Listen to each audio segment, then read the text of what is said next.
नाज़रीन गिरामी, लड़ाई झगड़े, एक दूसरे पर कब्ज़ा, इदारा मेरा तेरा उसका इसका, ये हमारी मुसलमानों की आजकल की पहचान हो चुकी है। जो ज़मीन है उसको बचाया नहीं जा सकता।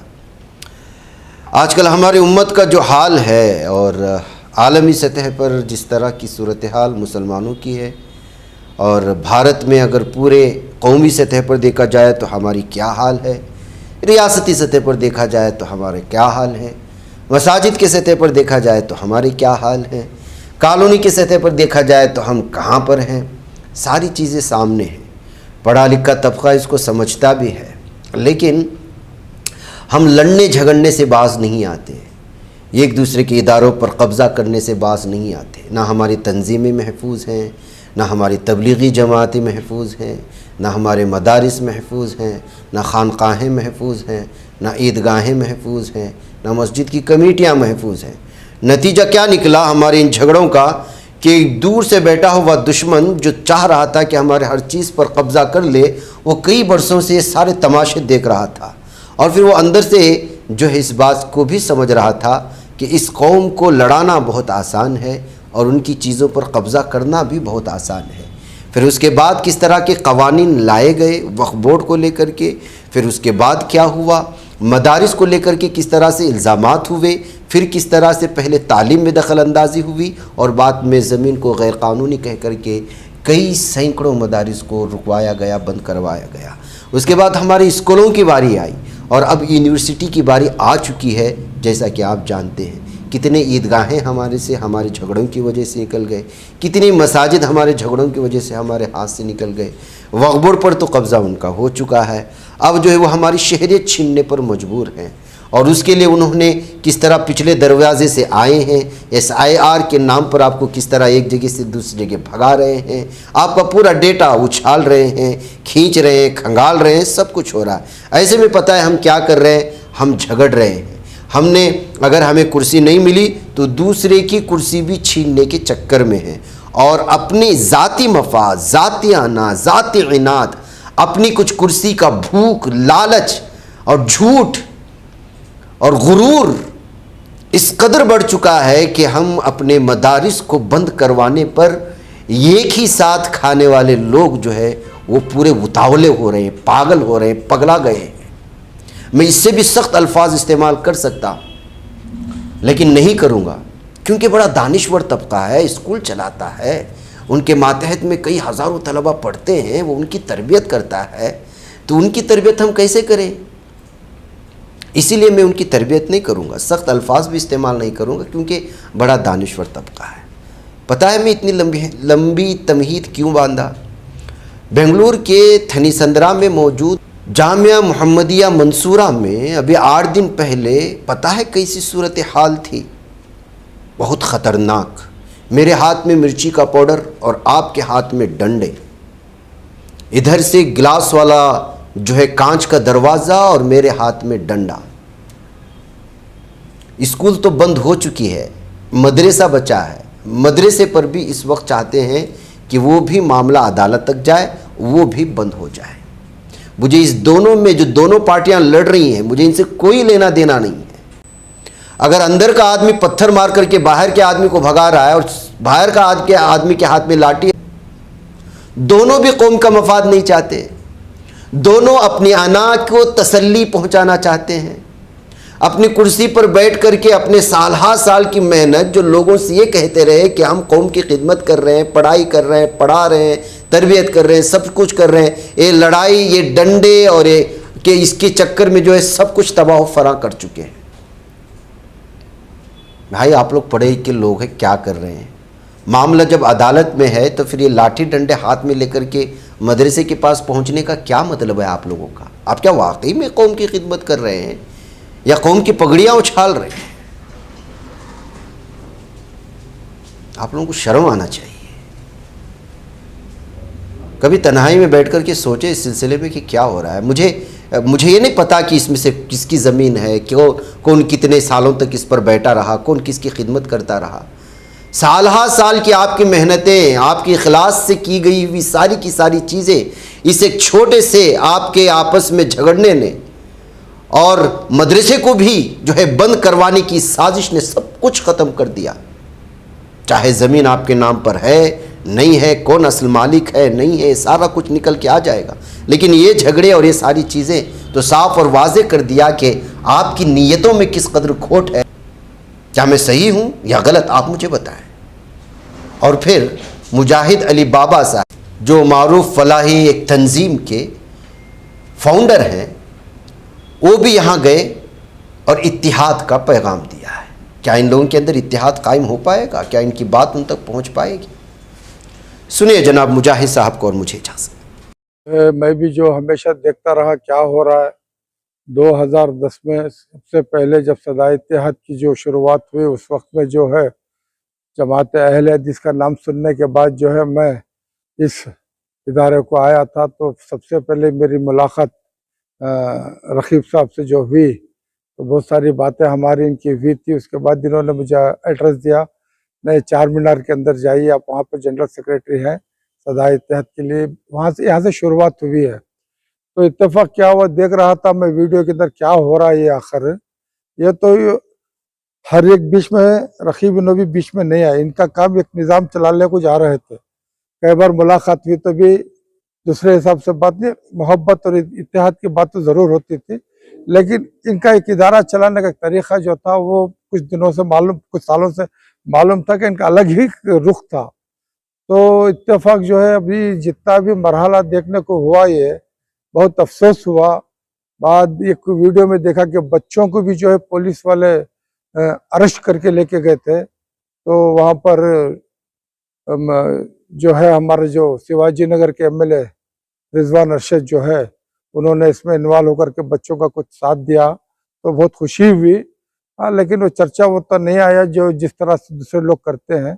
लेकिन ये अच्छा हुआ कि इदारे के अंदर सबकी जो नज़र है, ताकि इसे बचाएं, इसे अच्छा काम चलाएं।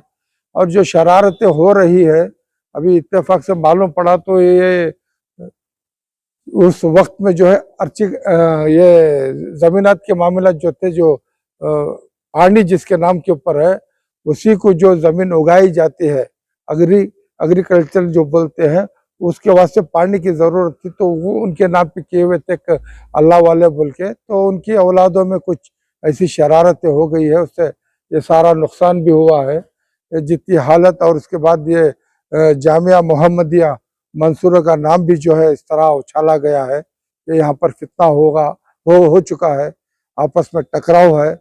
इसीलिए मैं सोचा कि सदाए इत्तेहाद से पहले से लोग जुड़े हुए हैं, ये बात मालूम करने के लिए आया। तो हमारे भी कुछ लोगों को मैंने कहा था कि जाना है यहाँ पर, तो बोले बाबा आप जाके आइए, फिर मैं आना, यानी कि पूरी कमेटी आना है।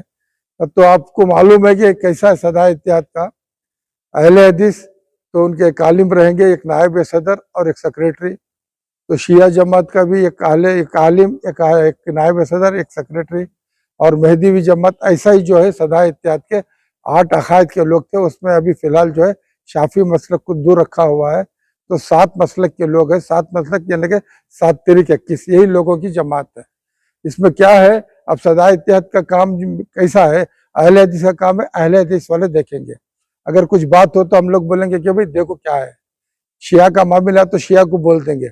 यहाँ लोगों को इकट्ठा करके जो है क्या वो मेंबरशिप बना करके पैसे लेना नहीं है। एक तरह से हमारा निज़ाम बड़ा पाक है, इसी वजह से रहा नहीं गया। तो मैं हमारे भाई रकीब से बोला कि अभी फ़ौरन मुझे आना है। तो आ गए, देखा हाल ये जो जिस तरह यहाँ के ऊपर जो किताबों की बेहुरमती हुई है, जो तोड़ फोड़ हुई है, और जो आलम देखने को मिला, तो अफसोस हुआ। जो इस तरह इदारे को नुकसान पहुंचा, ये शरारत है, ये हवस की दूसरी चीज है।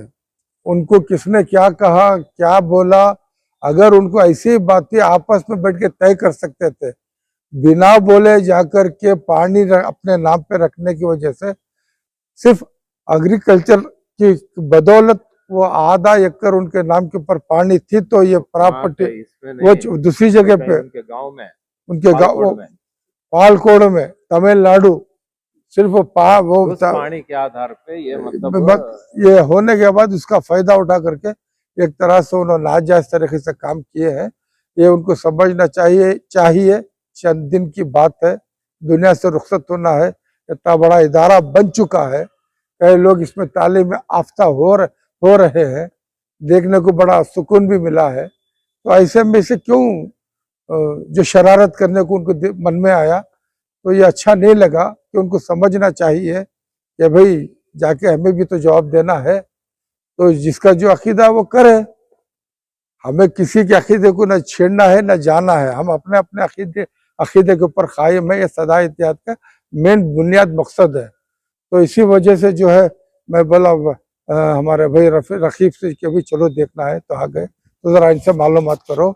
और रिजवान अरशद जैसे लोग पीछे से रह के काम करने वाले हैं, उनको आगे आना चाहिए कि लोगों के लिए खुल के काम करना चाहिए।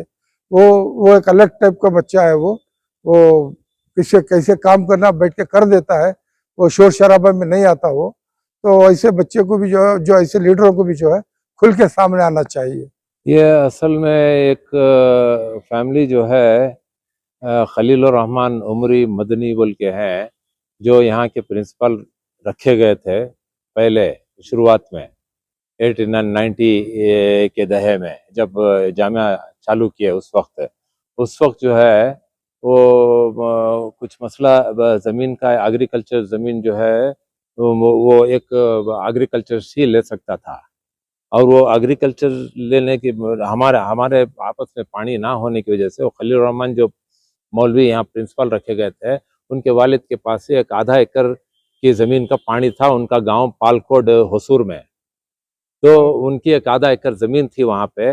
वो पानी के आधार पे जो है ना, वो बोले वालिद साहब के पास है। तो हम लोगों ने क्या किया, ये जामिया मोहम्मदिया एजुकेशन सोसाइटी मुंबई की मिल्कियत है ये, और वहाँ वो पानी उनके नाम पे होने की वजह से उनके नाम पे ज़मीन ले ली गई। तो यही एक ये है। और उसके बाद जो है ना, चलते उन्होंने सब पूरा डॉक्यूमेंट्री, पूरा एविडेंस है, पूरा हिबा करके दे दिए हैं, सब पूरा डिक्लेरेशन सब करके दे दिए हैं कि मतलब ये इसमें कोई भी एक जर्रा भी मेरा और मेरे ख़ानदान का, मेरे बच्चों का किसी का नहीं है, ये जामिया मोहम्मदिया एजुकेशन सोसाइटी की मिल्कियत है बोल करके। लेकिन उसके बाद जो है ये 2015 में तकरीबन वो अजीजुद्दीन साहब इंतकाल हो गए। इंतकाल होने के बाद ये लोग वारिसिन इनके उठ के बढ़ गए कि मतलब ये हमारे नाना बाप की है, हमारे नाना की है बोल के। तो उस सिलसिले में जो है ना, तकरीबन 2021 तकरीबन उसमें क्या किए हैं ये लोग, वो पानी जो है आपस में डिवाइड करके कॉरपोरेशन को अप्रोच किए हैं कि मतलब खाता चेंज करके दो बोल के। तो वो कॉरपोरेशन से यहाँ फ़ोन आया कि मतलब कुछ लोग आए हैं, आपका नो ऑब्जेक्शन चाहिए खाता चेंज करने के लिए। तो हमको जब पता चला कि मतलब ये इतनी साजिश करके ये लोग ज़मीन हड़पने की कोशिश कर रहे हैं बोल के, फिर हम लोग वहाँ नो ऑब्जेक्शन लगाए वहाँ के, मतलब किसी को कुछ नहीं करना। उसके बाद जो आपने खाता कंदाया पावर सब जो है ना, जामिया की तरफ, जामिया के नाम से, सोसाइटी के नाम से है, तकरीबन 38 साल से हम लोग ये इदारा चला रहे हैं। अब वो लोग हवस की बुनियाद पर जो है ना ज़मीन गबन करना चाहते हैं, किसी को लेके और लोगों को ला करके, किसी और का नाम ला कर, किसी और ऑर्गेनाइजेशन को ये करके, अब रक्षणा विधि के लोगों को हायर करके लेके आके आए दिन गड़बड़ करते रहते थे। हर दूसरे हफ्ते में लाके उसमें गेट के बाहर एहतजाज करना, ये करना, वो करना सब। अब उसके बाद मसला चला आया, अभी ये लास्ट पीर नहीं, उससे पहले वाली पीर के दिन जो है, सुबह 7 बजे तकरीबन कुछ गुंडों को लेके आके दीवार वार फलांग करके अंदर आ गए। मतलब सब ये मामला पूरा इन लोग के आपस के महकमा के अंडरस्टैंडिंग में उन्होंने किया है। और आए तो मतलब आके यहाँ 3-4 दिन एक तकरीबन 12-15 लोग जो है, जिसमें एक 10 औरतें और एक 5-6 मर्द हजरात बाहर वहाँ पोर्टिको में रहे थे 3-4 दिन। उसके बाद रात जो है इन लोग, पुलिस आई तो पुलिस ने कहा कि मतलब आप उधर के उधर रहो, ये इधर के इधर रहेंगे बोल के। किस आधार पे समझ नहीं आया। अब उसने कोर्ट को मिसलीड करके टेम्पोररी इंजेक्शन करके बोल के लेके आया, जो जबकि केस एक दूसरे कोर्ट में ऑलरेडी चल रहा है। वो कोर्ट में वो केस बताए बगैर दूसरे कोर्ट में जा करके टेम्पररी इंजंक्शन बोल के लेके आया वो it is misleading the court, he has misled the court. अब वो इंशाल्लाह वो भी अल्लाह खैर करे, वो होगा उसका, उसके बाद उनको जो होना है वो होगा, उनकी सजा। तो रातों रात जो है तकरीबन 1-2 बजे के करीब जो है गैस कटर मंगवा करके, अच्छा जब वो आए फर्स्ट तो यहाँ ग्लास का डोर सब तोड़ दिए थे। जैसे ग्लास का डोर तोड़े, हम लोगों ने यहाँ पे ये कोलैप्सिबल गेट आयरन का जो है दिख रहा है आपको, ये कोलैप्सिबल गेट इमीडिएट लगाए हम लोग। उसको भी मना कर रहे थे कुछ ऑफिशियल्स ऐसा बोल के, नहीं बोले हमारा अंदर का मामला है, हम वो लगाएंगे। वो गेट लगा देने के बाद 1-2 दिन के बाद जो है वो बाहर ही बैठे हुए थे कुछ लोग पुलिस के प्रोटेक्शन में। फिर गैस कटर लेके आके रात में 1-2 बजे ये गेट का लॉक तोड़ करके अंदर आके पूरा बैठ गए। अंदर आने के बाद ये सब आपने जो देखा है, वीडियो लिया है, ये सब धूम मचा के पूरा खराब करके रखे हुए हैं। कैमरे सब पूरे जला के पेंट ये करके क्या, ताकि मतलब कुछ दिखाए ना उसमें। आपने देखा कि मतलब अंदर कैसे फर्नीचर वगैरह, किताबें वगैरह सब उसमें गिरा करके पूरी ये करके है। अब अपना फायर एक्सटिंग्विशर का पूरा ये करके आपने देखा, पूरा पाउडर वगैरह सब फैला हुआ है उसमें। ये सब मामला हुआ। उसके बाद जो है चलते हुए अभी एक तकरीबन 3 दिन पहले जो है उनको फिर यहाँ से खाली करवाए। अभी मतलब वो है हमारे इसमें है, कोई है नहीं अभी यहाँ, कोर्ट में केस है चल रहा है। इंशाल्लाह अल्लाह ताला से उम्मीद है कि मतलब कोर्ट का केस जो है ना हमारे जो है, हम स्ट्रांग है अपनी तरफ से। एक इसमें जज ने कहा भी है कि मतलब it is establish that the property belongs to the Jamia Mohammadia education society बोल के एक उसमें जजमेंट में भी है। अब दूसरे अब केस के ऊपर केस, एफआईआर के ऊपर एफआईआर, गुंडों को लेके अब दुनिया भर का ये रक्षा विधि के जाके आए दिन कुछ गड़बड़ करते रहते हैं। जाके वहाँ एजुकेशन डिपार्टमेंट में किए हैं, गैर गलत तरीके से इसको स्कूल का लाइसेंस कैंसिल करवाए हैं, जो मेरिट के आधार पे नहीं है, मेरिट कंसिडर किए बगैर वो उसमें कैंसिल कर दिया है। अब वो भी है, देखें इंशाल्लाह अल्लाह ताला खैर करेगा। इनसे कुछ बातचीत हुई आपस में बैठ करके? आपस में हम लोगों ने कभी इनसे ये उस लायक भी नहीं है कि मतलब बैठ के इन लोगों से बात की जाए। ये जो है ना, ये फुट्टी कौड़ी के नहीं है ना, इनकी एक फुट्टी कौड़ी इसके अंदर इन्वॉल्व है, और ये लोग बात करने के लायक भी नहीं है इन लोग। समझ में आई बात है? हम लोग कई लोग दूसरे लोग बात किए हैं, बात करके हमको मैसेज पहुंचाते हैं। अभी उससे पिछले इंटरव्यू में हमारे क्या नाम है, शाहिद खाजी के सलाम टीवी में उसने कहा है कि मतलब वो अरशद साहब बैठे हैं, मैं बात करेंगे और 5 मिनट में खत्म करता हूँ। पैसा जहाँ देखो पैसा दो बोले, तो पैसा ये इदारा कैसे चलता है? कौन बोले 5 मिनट में भाई 5 मिनट में वो बैठेंगे तो 5 मिनट में मैं मसला हल करके खत्म करूंगा बोल के बोलता है वो। उसने वो क्या नाम, नहीं मसीह जो मेन ये है उसमें। अच्छा, जो अपोजिशन हाँ। खड़ा को है ऐसे तो हाँ, पैसे हरदम पैसा इधर कहाँ से पैसा ला के देंगे? यहाँ पे इदारे में इदारा चलता है, दुनिया भर के बच्चों को ज़कात के फंड से फीस स्पॉन्सर करते हैं। यहाँ पे कोई यहाँ से खर्च नहीं उठाता है, कोई भी एक पैसा यहाँ का कोई खर्च नहीं करता है यहाँ से, और उल्टा पैसे इसमें हर साल डालते हैं यहाँ पे मुखिर हजरात के जरिए। अब वो जा करके इतने करोड़ दे दो, इतने करोड़ मैं खर्च इतना किया हूँ, खर्च करे जो किया हूँ उसको कर दो बोल के बोले, तो ये नहीं समझ आने वाली बात है। ये कहीं ना कहीं सर एक तरफ इदारे कौम के डूबते रहते हैं, हाँ। एक अच्छा इदारे को नुकसान पहुंचा रहे हैं, एक पढ़े लिखे लोग। हाँ। तो इस तरह से कौम को बहुत बड़ा नुकसान। अब आप देखिए, ऐसे लोग रहेंगे तो क्या कौम तरक्की करेगी? जो कौम तरक्की करके इतना बड़ा इदारा बनाया है, इतना बड़ा इदारा बनाना मामूली बात है क्या? 38 साल लगा है इसको, ये 38 साल, इसमें और कुछ बढ़ना चाहिए था, कॉलेज आना चाहिए था। इन लोगों की वजह से तकरीबन 4 साल से, जो ना 2021 से तकरीबन 21-22 से मतलब इदारा बैकफुट पे है। क्या पैगाम रहेगा? क्या अल्लाह ताला दुआ करेंगे कि मतलब अल्लाह ताला इन लोगों को हिदायत दे, सही समझ अता करे, और इनके साथ जो लगे हुए हैं, इनके पीछे भी कुछ सफेद पोश हैं जो इन लगे हुए हैं, अल्लाह उनको भी हिदायत दे। अगर अल्लाह हिदायत नहीं देगा, अल्लाह इनको तो मतलब और क्या कहा जाए, इनको अल्लाह गर्क कर दे बस।